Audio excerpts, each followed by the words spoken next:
Hey everyone, it's Sydney with Living Acts 29 Church. Thank you so much for joining me. Today I'm here to continue the word to you in 22 with the reading of Joshua, chapter 5.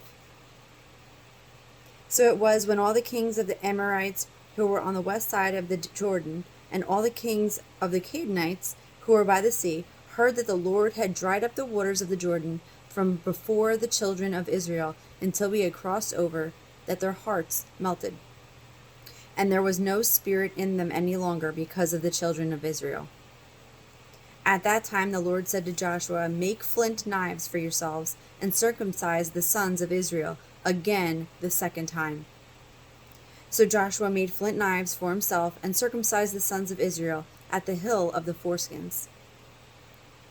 And this is the reason why Joshua circumcised them: all the people who came out of Egypt, who were males, all the men of war, had died in the wilderness on the way, after they had come out of Egypt.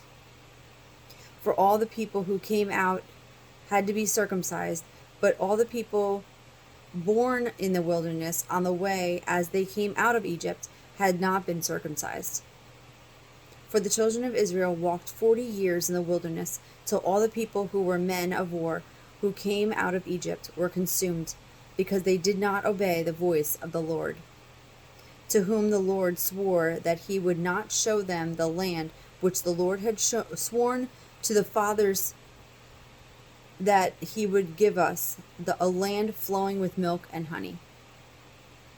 Then Joshua circumcised their sons, whom he raised up in their place, for they were uncircumcised because they had not been circumcised on the way.